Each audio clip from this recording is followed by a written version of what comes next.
พวกเขาเห็นคุณค่าของธรรมะชักจูงชักชวนหรือหากุศโลบายต่างๆให้เพื่อนเขามาฟังธรรมปฏิบัติธรรมถ้าเป็นการตอบแทนบุญคุณพ่อแม่อันสูงสุดคือการนำเข้าสู่พระรัตนตรัยได้ใครก็ตามที่แนะนำพ่อแม่เขามีที่พึ่งก็คือเป็นพระรัตนตรัยได้บ่มีมิจฉาทิฏฐิอย่างอื่นก็ไปปนเลยเนี่ยแม้นเพิ่นสิบรรลุหยังหรือบ่บรรลุหยังก็สร้างแต่ว่าถือเอาพุทธธรรมสงฆ์เป็นที่พึ่งได้นั่นแหละคือการตอบแทนบุญคุณพ่อแม่อันสูงสุดหายกันเลยยิ่งพ่อแม่ผู้ใดได้โสดาบันขึ้นไปจังสิเป็นอโหสิกรรมเป็นอย่างที่ขาดจากการมีบุญคุณต่อกันเลยก็ได้จังว่าเป็นการตอบแทนบุญคุณอันสูงสุดถ้ายังมีชีวิตอยู่คือเฮาต้องพยายามจนถึงที่สุดของเฮาเองแต่ว่าบ่แม่นการบังคับให้เขามาเห็นมาฮู้ด้วยตัวเพิ่นเองบ่แม่นการบังคับ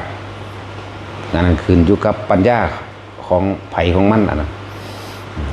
แบบนี้ถ้าเฮาได้พยายามแล้วกระทำแล้วแต่ว่าเพิ่นสิเข้ามาหรือบ่เข้ามาอันนั้นก็ช่างมัน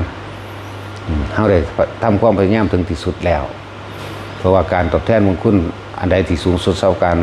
สิได้เพิ่นได้เข้ามารู้ธรรมเห็นธรรมได้ดวงตาเห็นธรรมหรืออย่างต่ำคือการเป็นผู้มีพระรัตนตรัยเป็นที่พึ่งถ้ามีพระรัตนตรัยเป็นที่พึ่งแล้วนะบ่โดนบ่นานดอกเพราะเป็นความเห็นตามความเป็นจริงแล้วว่าคำสอนพระเจ้าเป็นจริงคำสอนพระเจ้าสามารถปฏิบัติได้คำสอนพระเจ้าพิสูจน์ได้และพระสงฆ์ผู้ปฏิบัติดีปฏิบัติชอบได้แนะนำถูกต้องดีงามแล้วเพิ่นก็สามารถพึ่งตนเองแล้วก็พึ่งความจริงของเพิ่นเองได้คือทำพึ่งตนพึ่งธรรมได้เพื่อว่าเป็นการอาลัยซึ่งกันและกันทุกนั้นฮะบ่แม่นว่าเฮาพึ่งหาก็เกิดดอกเฮาเกิดมานานแล้วพ่อแม่ก็มีมาหลายภพหลายชาติแล้วคือว่าปัจจุบันในชาตินี้พ่อแม่ไผยังมีชีวิตอยู่ก็พยายามที่สิแนะนำมาคือบ่มากก็สร้างแต่ว่าเราได้ทำแล้วใจว่าเฮาได้เฮ็ดแล้วสำหรับพ่อแม่ไผที่ตายไปแล้วจังซี่ก็อาศัยว่าทำบุญหาอุทิศหาขึ้นอยู่กับความหนักความเบาดอกว่าทำบุญหาอุทิศหาก็ได้ว่าสิได้รับหรือบ่ได้รับหรือพ่อแม่ไผก็สร้างที่บ่เป็นอนันตริยกรรมเฮาบ่ฮู้นำเพิ่นดอกว่าเป็นหรือบ่เป็นแต่ว่าเฮามีความกตัญญูมีความระลึกนึกถึงบุญคุณให้มาทำบุญทำทานแล้วอุทิศถึงในวันอุลัมพนสูตรหรือ15ค่ำเดือน7ของทุกปีนั่นแหละคือพยายามว่าคำว่ากตัญญูนี่เป็นเครื่องหมายของคนดีกตัญญูเป็นเครื่องหมายของคนที่เห็นคุณค่าของภูมิพระคุณเด้ถ้าขาดกตัญญูไปอันหนึ่งก็ยากอยู่ดอกที่สิเข้าถึงธรรมใดหรือเบิ่งแต่ละองค์ที่เพิ่นบรรลุธรรมมาตามประวัติเพิ่นเนาะมีตั้งแต่คนมีกตัญญูทั้งเบิดพระโมคคัลลาภาษาลิบุตรจังสิเป็นต้นนี่ระวังหมู่พระสงฆ์ทั้งหลายเพราะต้องว่าถ้าพระพุทธเจ้าแล้วพุทธเจ้าเพิ่นเอาธรรมอันสูงสุดได้โปรดเอาพุทธมารดาบิดาของเพิ่นเองถึงแม้นว่าเห็นบ่แม่เพิ่นบ่ทันได้เป็นอรหันต์แม่เพิ่นนั่นน่ะยังสิได้มาเกิดอีกอยู่แต่ว่าเพิ่นก็เอาธรรมอันสูงสุดคืออภิธรรมน่ะเป็นเครื่องทดแทนบุญคุณค่าน้ำนมส่วนพ่อเพิ่นน่ะจบแล้วถึงที่สุดคือพระนิพพานแล้วก็บ่แม่นแค่ว่าพ่อแม่ในศาสตร์นี้เด้ที่เพิ่นพยายามที่นำเอาพูนในกลับที่แล้วเพิ่นก็มี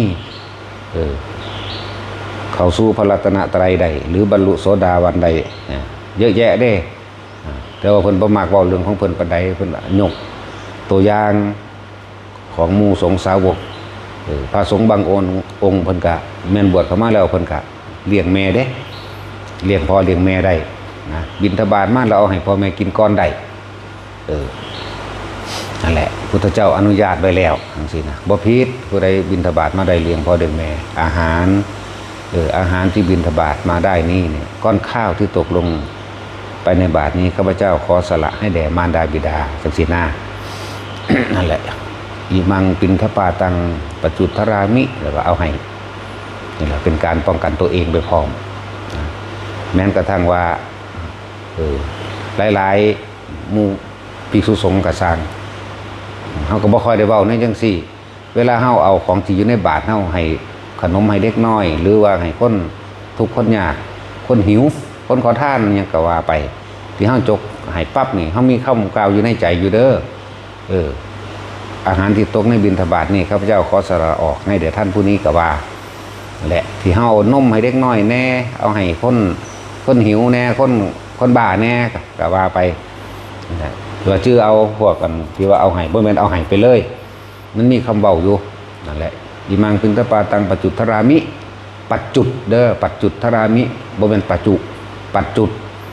ข้าพเจ้าขอสละอาหารบิณฑบาตนี้ให้แด่ท่านผู้นี้นั่นแหละต้องสละออกแบบนั้นบ่แม่นว่าเฮ็ดไปเรื่อยๆลอยๆที่พวกบ่รู้จักหยังเฮ็ดเด้เฮาก็มีอยู่เด้พ่อแม่ครูบาอาจารย์เฮาก็เลยเฮาก็เอาตัวอย่างมาจากคุณ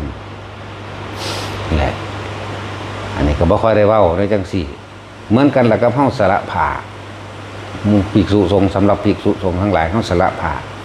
าหยังเฮาก็ออกซื้อมันก็ปัจจุทรามิเบิดเหมือนกับเปลี่ยนผ้าก็เหมือนกันสละผ้าก็เหมือนกันสละสิ่งของใดๆก็ว่าเหมือนกันนั่นแหละแต่ออกซื้อตัวนั้นซื้อที่เฮาสิสละผ้าสละบาตรจีวรหรือ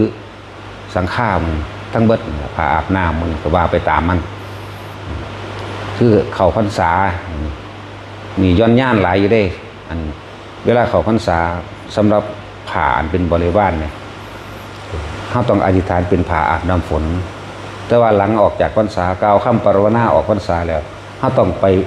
สละก่อนแล้วกล่าวคำใหม่เป็นผ้าบริวารบ่แม่นผ้าอาบน้ำฝน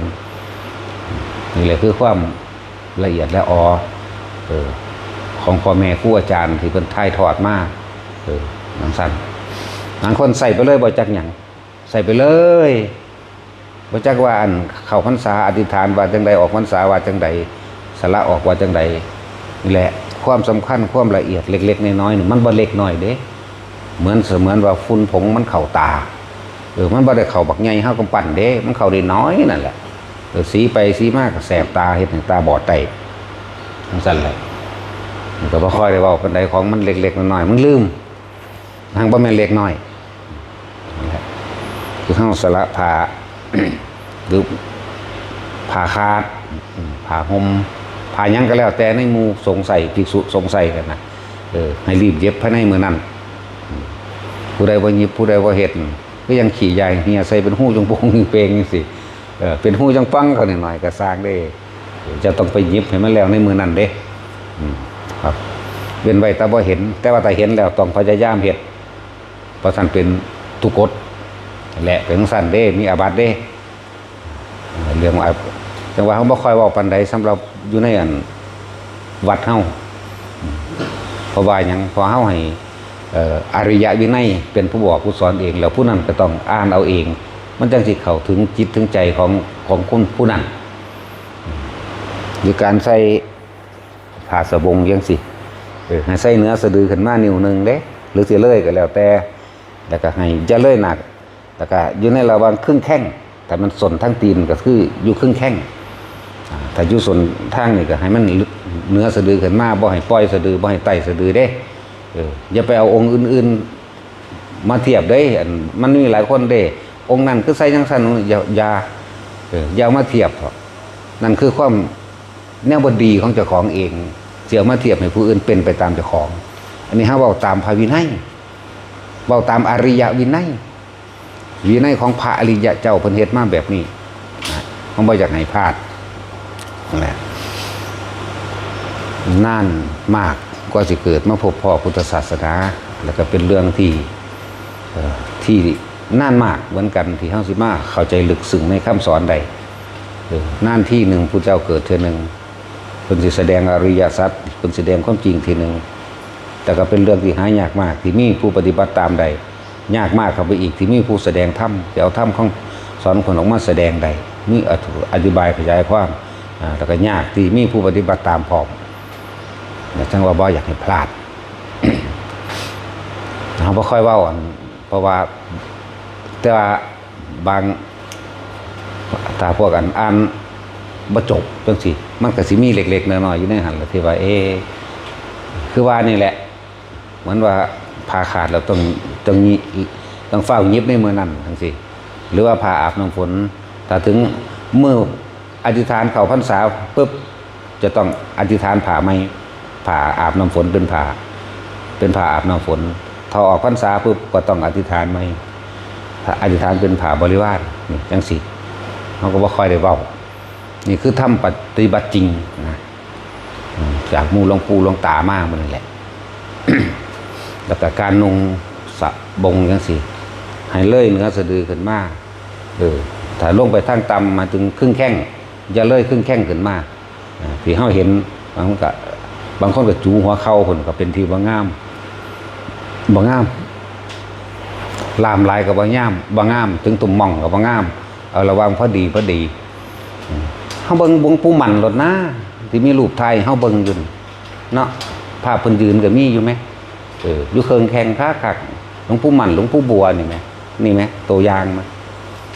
เบิ่งดีๆโลดเด้อบ่มีดอกอันเลิกขึ้นมาสูงๆหรือว่าลามลงไปต่ำๆบ่มีเด้มีแต่พอดีจังซั่นแหละเอาพอ